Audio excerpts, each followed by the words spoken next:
Chapter 13 is about playing golf. It's the final video to go with the book.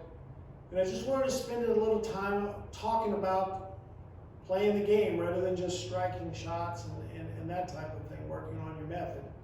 Playing golf is a different part completely than striking a golf ball. I mean, and you'll see people who have a talent for each.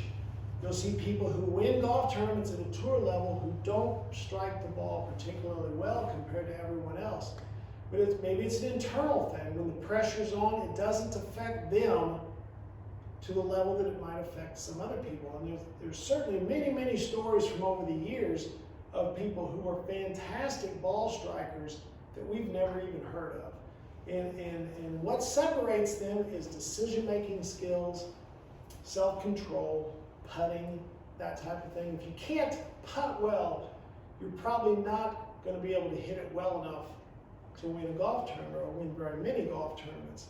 And so, in terms of playing golf, that's why I certainly, once I help my students get to the point where they can control their golf ball, I know they're going to learn to hit it far. I've never really known anybody who hit it solid who didn't hit it far enough to shoot good scores. And so then other things come to that, and that's the greatest talent is for playing golf, not for striking the golf ball. If you're interested in shooting a lower score, becoming a scratch golfer, certainly.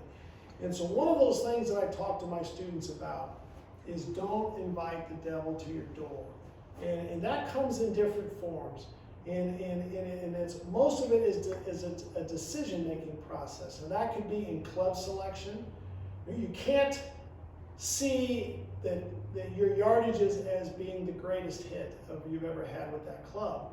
It's got to be an average yardage, and it's got to be based upon carry yardage. In other words, you hit your 7-iron at the average of 25 shots, the average carry yardage of that club. So it's not, what you're trying to find out is how it's going to fly it over the front fringe, or over the lip of the trap, or over the pond, and that's going to be the average of that 7-iron, let's say 160 yards. I don't want you to tell yourself that you hit a 7-iron 170 because you did it once. One day you caught a flyer, the wind was behind you, or it's downhill, or something like that. You have to have an honest assessment rather than always trying to club off your buddies and say, well, I'm a better athlete than him, I'm bigger than him, I'm going to take one less club than he takes all the time. You know, I'm going to have to be somebody who's willing to take the club that the conditions today tell me I need to take, and I have to know that this is a yardage that I can cover with this club. Another way that we invite the devil to our door is through course management. And that could just simply be decision making. I've been to some hard golf courses where if you miss the fairway, you're in big trouble.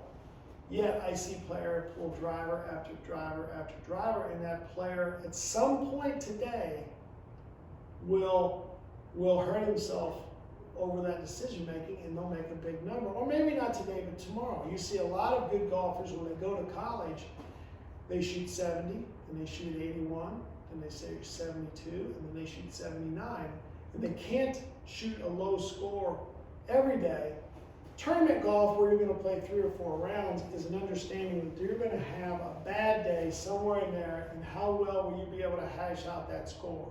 One of those days, you're going to be between yardages all day long. It's going to be windy, or on the putting green, you won't be able to clearly see the break all day long. And how well will you make a score out of that? And so if you need your planets to line up perfectly, no wind, a full club yardage, easy to read breaks, if you need that every day to shoot a good score, then you're not going to be able to compete well in tournaments.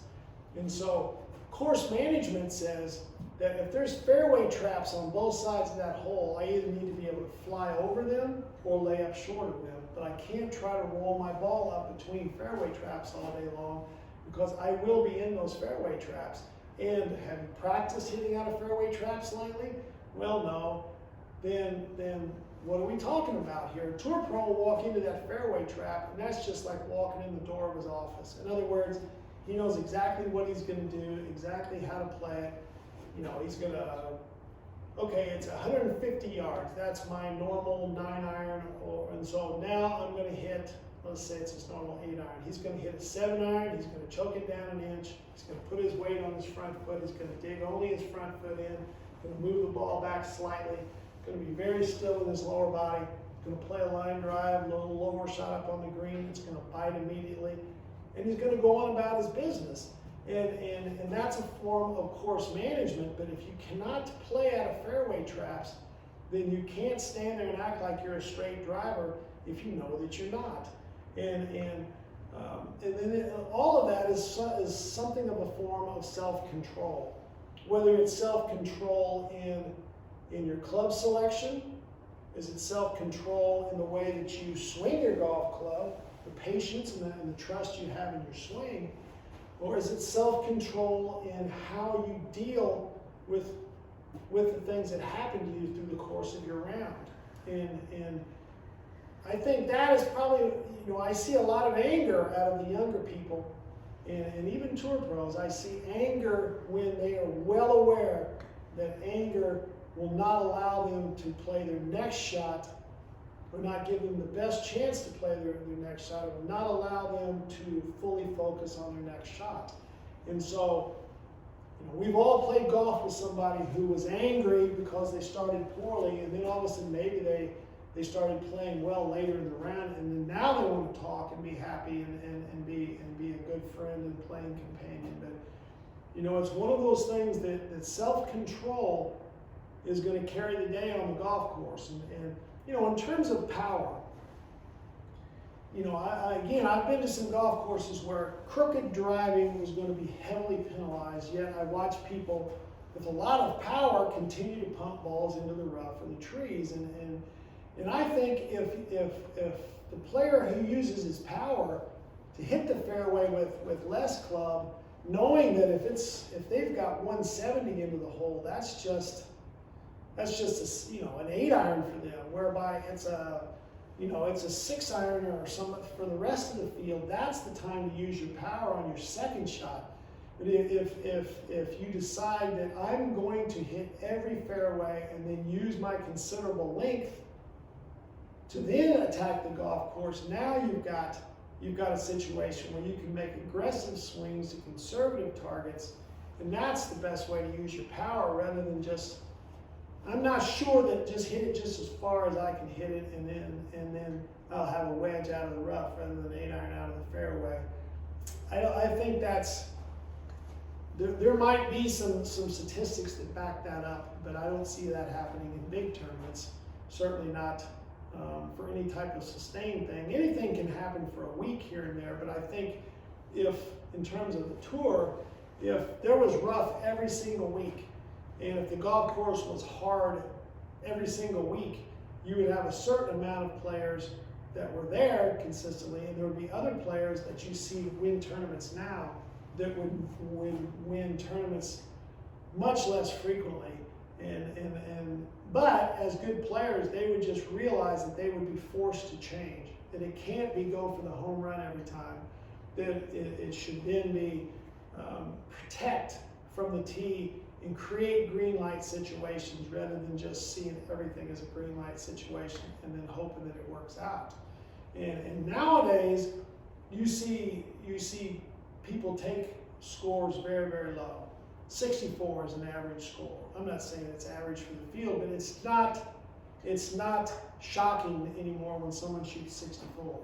And how do you shoot 64? Well, certainly you're going to putt very, very well, but 64 comes from it's kind of a domino effect. 64 means that I could hit the shot I wanted to hit out of the fairway. I had control of the club that I swung, and so therefore, because it was in the fairway, I could hit any shot I wanted, and so I controlled my golf swing and put the ball in the right spot on the green so that I could putt, and instead of a slick downhill thing that I was worried about 3-putting. And so all day long I rolled uphill putts where I could clearly see the break from the correct side of the hole, and so I made 8-9 birdies. But I put that 64 together gradually, because on the range I practiced for it, and then I prepared for it in my practice round, and then it came to fruition on the golf course because I followed the steps that it takes to shoot low scores. And one of the things that in playing golf, and I would say whether I'm talking about wedges or anything, is the ebb and flow of a round of golf. And the ability to forget what just happened and forgive yourself for what just happened is huge to playing good holes later in the round and shooting a good score. It's always been impressive to me when I see a tour pro start off his round double bogey, so he's 3 over after 2 holes, and then shoot 5 under for the round. Because I know a horrific start like that to many people would spell the end to the round. I mean, they start thinking about, well, I just play 9 and go home. Or, well, I've started poorly, that must mean I'm going to be a poor golfer all day today. And their attitude or whatever, they didn't allow themselves to stick to their guns and say, all right, I know I'm playing well, I know I'm a good player, I can get this back. And an attitude that says, well, it's going to take, now I'm 3 over after 2 holes. It doesn't often happen, but it happens to us all. So it may take me the rest of this front 9 to get back to even par or 1 over, and then maybe if I get a birdie or 2 early in the back 9, I get this thing under par, and they keep going. The next thing you know, they've shot 3 or 4 under after a poor start. So they forgot what happened early in the round, and they forgave what happened early in the round, because, to say to yourself, that's so stupid, how can you do that? Or second guessing yourself. When you know you made the right decision, I didn't hit the shot that I wanted. But you've got to forgive yourself and realize that golf is very, very hard, and that attitude is, again, the positive, the calming influence, the thing that you need to hear from the caddy within your mind, rather than just, browbeating yourself as if that's going to get the results that you want. Because if you're going to be a good player, if you're going to shoot good scores, if you're going to shoot a good score on your bad day, just like in any sport, then you're going to have to be somebody who says the right things, who practices the right things. And again, for the whole premise of the driven golfer, building your method for scratch golf, it's a way of going about your business that leads you to some place where I believe you can get. But it's the full analysis of what you do and the enjoyment of the search and of the trip. You've got to be able to, and this is very, very hard, you've got to be able to enjoy yourself even when you're not getting what you want. Because if you can do that, then it's that level-headed way of looking at things that will allow you to become a good player and a good scorer and a good tournament golfer.